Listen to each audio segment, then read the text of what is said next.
oatmeal pecan bread, and I'm going to be using whole wheat flour and some bread flour also, or just plain flour. I'm going to, the recipe is on page 27 in the Finley cookbook, if you want to follow along. I'm going to put a cup of chopped pecans and a cup of chopped oatmeal, cup of oatmeal.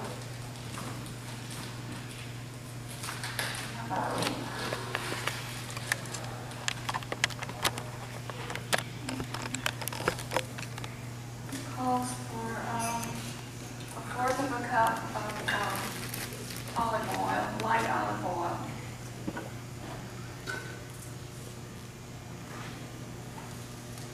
Now I always put my olive oil first because it's going to make the honey come out easier when I measure the honey. It calls for a half a cup of honey.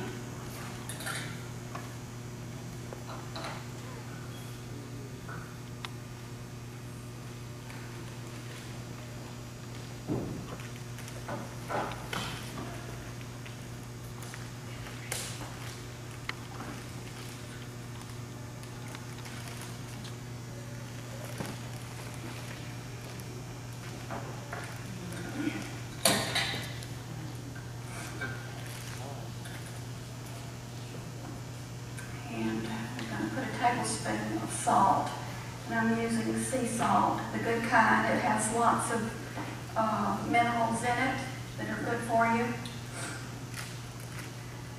1 tablespoon.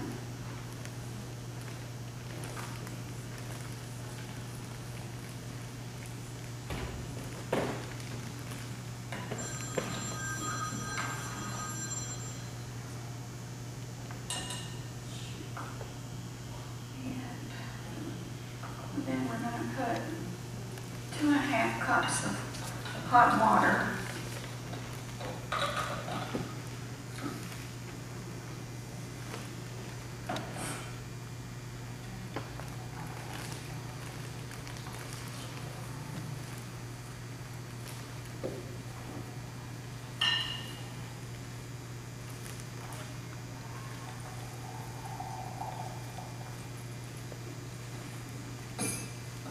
Let that sit. I'll stir it up and let it sit a little bit while I'm fixing the yeast. I don't have the thermometer to do the right temperature on the yeast.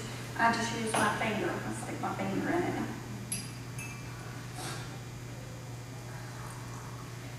I didn't bring the other water. Can you get me some more water? Just a little bit. Cold water.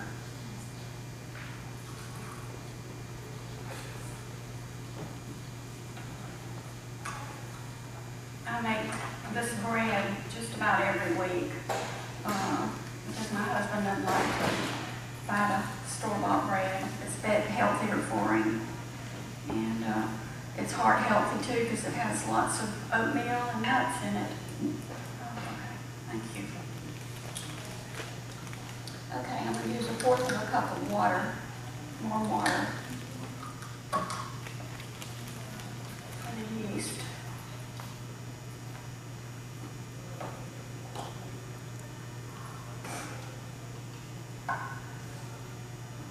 I'm going to use 2 tablespoons of yeast.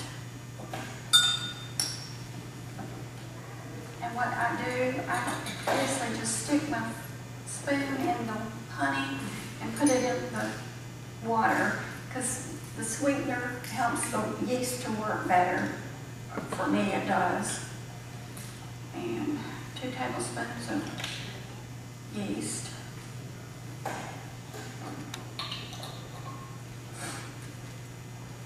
And just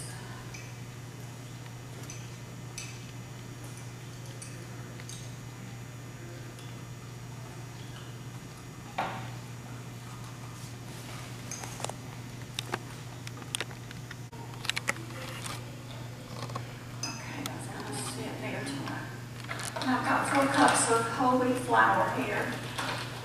I'm I've already measured out. When you're making bread, you don't want to dump all your bread and your flour in there at once because it'll blow up and it'll be hard to get it to work right. I just do 1 cup at a time and stir it up.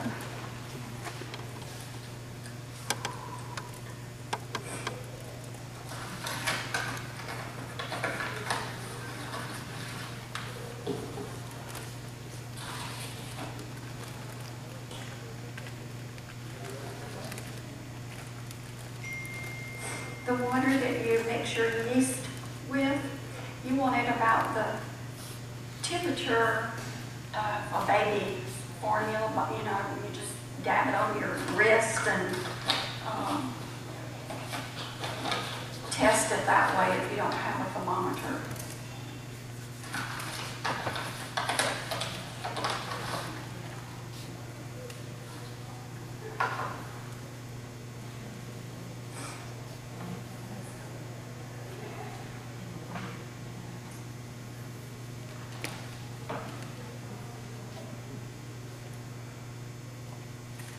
This gets pretty thick.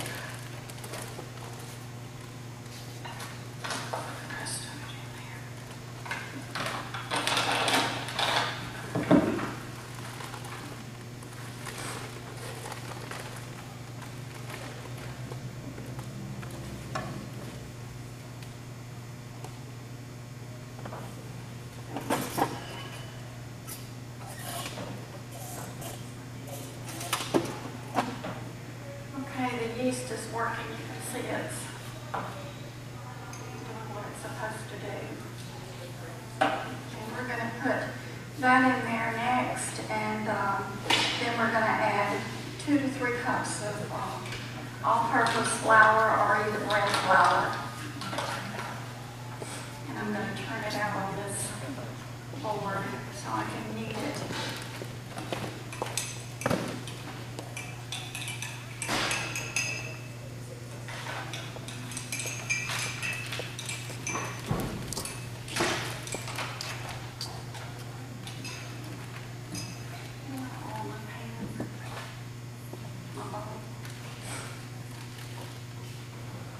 We use oil, a big bowl, so you can put it in there and let it rise. It has to double in bulk in size.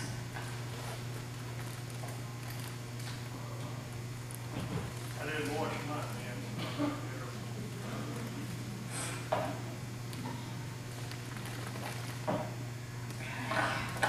Now we're ready to put the white flour in.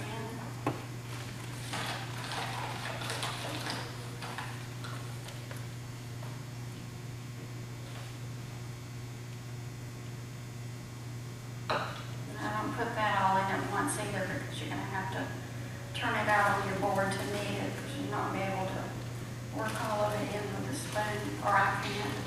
It takes people with muscles to do that.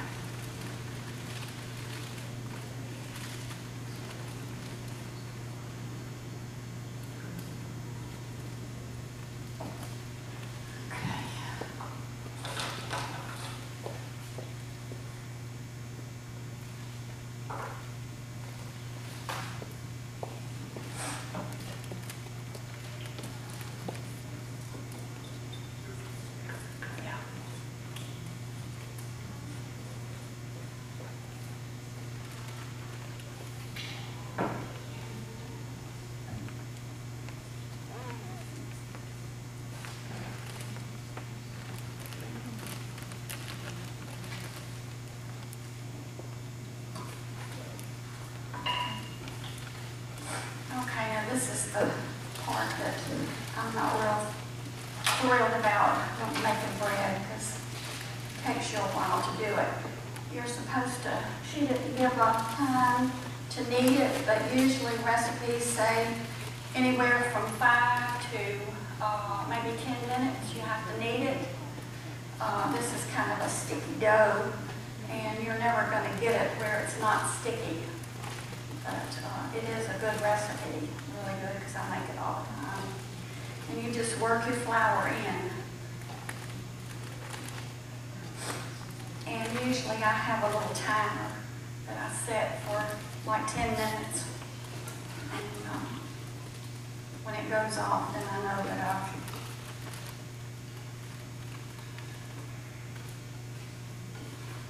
sometimes I wait. Sometimes I don't do it 10 minutes. When I do it about 5, it depends on what the dough looks like. I mean, you can tell when it's kneaded enough by the feel of it and everything. And it just takes practice to make bread.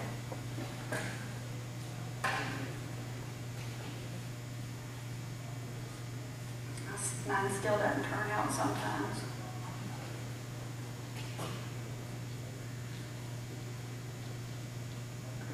Anyway, you want it to get kind of smooth and satiny, and a lot of times it depends on the weather. So it might take more flour, and then again it might not. This is getting pretty stiff.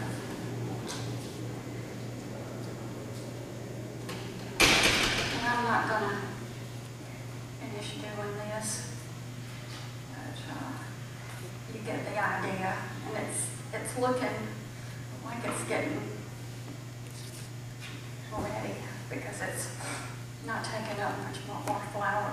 If you add more flour, it'll be kind of, the texture won't be right. It'll be come apart easy.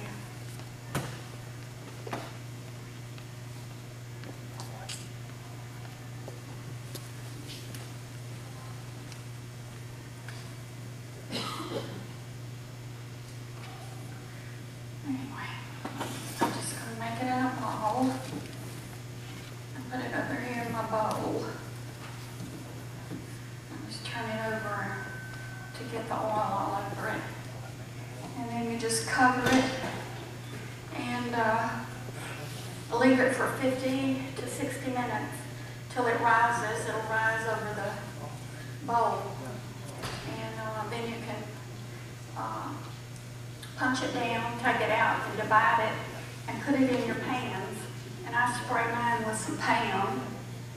And these are the kind of pans that I find that work better. They're Calphalon, and it really browns the bread really good. I have some other kind at home that are like metal, tin, and they just don't brown. But these are really nice. Sometimes you can find them pretty cheap at TJ Maxx or Tuesday mornings or somewhere like that. That's where I found mine. But then you spray your pan and divide your dough up into equal portions and just put it in there and cover it and let it rise again for 50 to 60 minutes. And you can preheat your oven like 30 minutes ahead of time, 350, and then pop it in the oven. And I set my timer for like 35 minutes, and 35 minutes bakes it really well. Hi, how are y'all tonight? I know you came out to see a man chef, didn't you?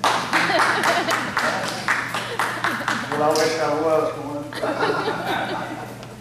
I've tried. I've been trying to make sausage for, I guess, all my life. I started out when I was young working in my grandfather's grocery store. You should see what they grind up to make sausage. But when I learned to try to do better with my life, I went out one time and got sausage seasoning and made some from just plain soybeans. Oh, that was a disaster. So my wife has never trusted me since, but she went off yesterday and I made it while she was gone.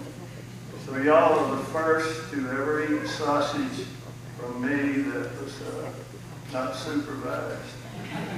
So hopefully it'll turn out good tonight.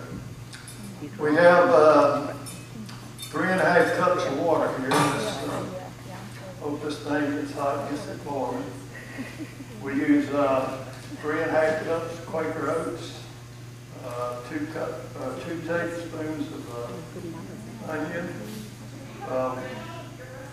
Yeah, you're supposed to get, they'll have the printouts. Yep. You're supposed to be getting the printout, because this is not in the book. It's in a different book, and when I found this recipe, to me, it's the best. You get a tablespoon of sage, or one of our Italian seasonings. And if you can't tolerate cayenne, you can leave it out. But I put, I think it's the 4th cayenne, or half, I'm not sure. And yeah, it's a half of cayenne. And we also use the Bragg's liquid aminos and the nutritional yeast flakes. And you can get these at the Virginia's. They sell it bulk for like $8 a pound. This was 10 ounces for $15. And luckily they had run out on this when I went to get some more. And the girl said, well, go get some bulk. So I got over twice as much for half the price. So we're going to add 1/4 of a cup of the nutritional yeast flakes. And if you're worried about getting enough vitamin B12, a lot of people are concerned about B12, if you're a vegetarian or something. This is what you need. A lot of people use this on popcorn. You can use it in all kind of dishes. And 2 tablespoons will give you 400% of your daily requirement of B12. So you have no need to worry about B12. All right, we need a 1/4 of a cup of the liquid aminos. Like Kim was saying, this is used in a lot of recipes, and this is your salt. It has the salt. And it has, I think it's called, it says 16 of the essential aminos that you need. So that's a good product to use. All right, I've already, well, let me add the oil. It calls for 2 tablespoons of oil. You want to use a good olive oil. And,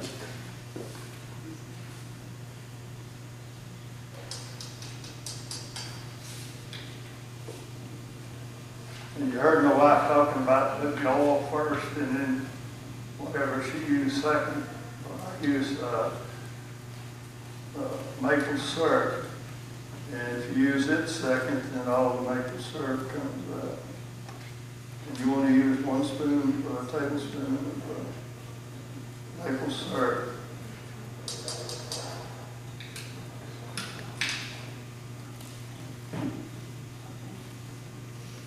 All right, and the other ingredients I've already measured out, so we'll go ahead and add those to it.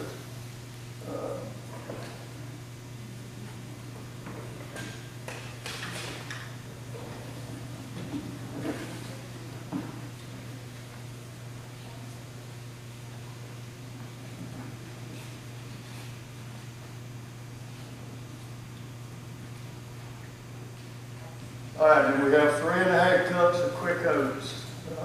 Some people may wonder, well, would regular oats be better? But regular oats, the old-fashioned and the quick oats are the same oats. They just run these through a chipper. It just chips them up in little pieces to make them absorb the water and stuff quicker. And it's the same oats. And I think the lady told me I called twice, but well, I don't remember or I don't pay attention, but I think she said they were non-GMO. So. But there is a number on there you can call. And you want to stir that in when it gets to boiling. You'll incorporate all that real good. And I'll need somebody with a good watch to time it for 5 minutes. Have a good volunteer.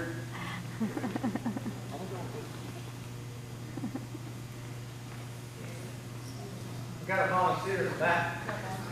All right. It says let it, I guess about like oatmeal. It's going to give it 5 minutes. And it really cooks itself.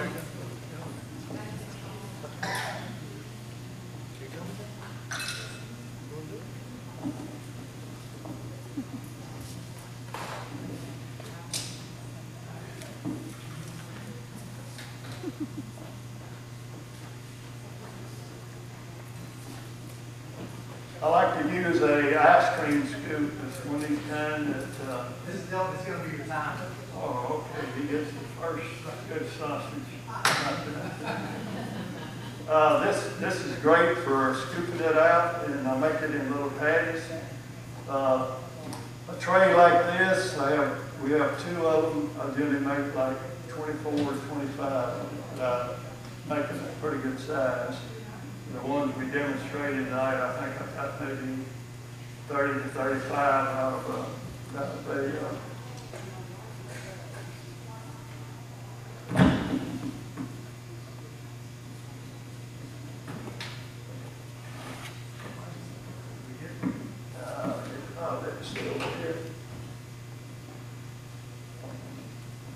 I also like to use a measuring cup. When I put them out on there, I pat them down, maybe a 1/4 inch thick, and I freeze them. Just stick them in the freezer a couple hours and let them freeze. Set them out for 2 or 3 minutes, and they'll loosen up. Take a spatula and bag them up in a bag, and then you have them for breakfast. They're come out good that way.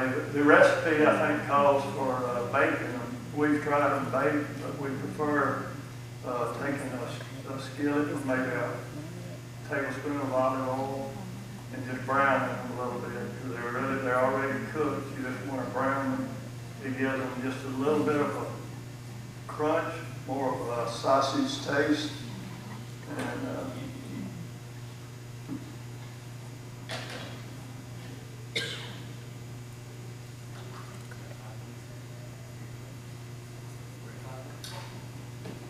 don't brush that boy's cloth, man. You gonna miss, oh my goodness, that's nice watch. Did it? Oh, okay.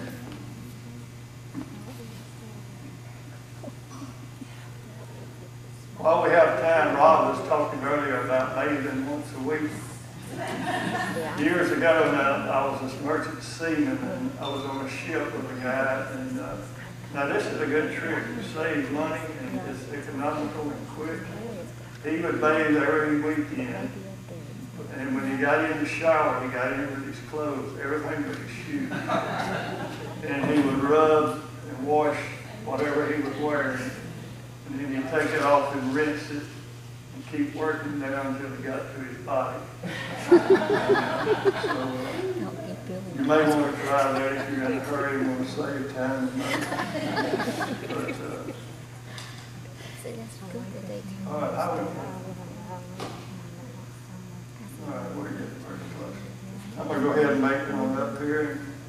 I like to just put them out maybe 2/3 full. Those are for my wife, and I like a big scoop. and then I take the back of the measuring cup, and I pat them down about 1/4 inch thick, and they're ready to cook. But like I said, we always freeze them, and we have a bunch of them in the freezer at all times. And, just stick them in the freezer and let them freeze. And you can pop them out and put them in a bag, and you have them whenever you get ready. Pardon? Oh, no, I just freeze them just like this, right? I mean, they're cooked like oatmeal would be cooked, because when I get through, I clean the pot out and eat what's left. It's already cooked like oatmeal, and it has a good taste to it. So, But now you can take them out of the freezer, and I think the recipe calls for 15 minutes of baking them and then turning them. And we've tried them that way, but we prefer, like I say, in the skillet because it's a lot quicker. It gives it more of a crunchy taste and more like sausage. And,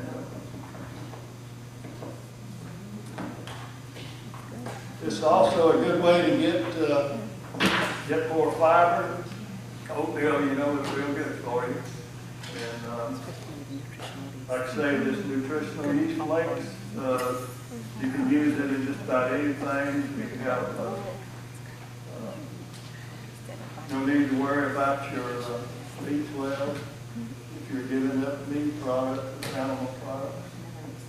And, it's good. So I hope you'll enjoy it. If you don't and you're around that lady over there, just pretend that it was good. Just Amen. Thank you. She won't get upset about me. That's right. Thank you, David. Thank you, Delta. Thanks very much.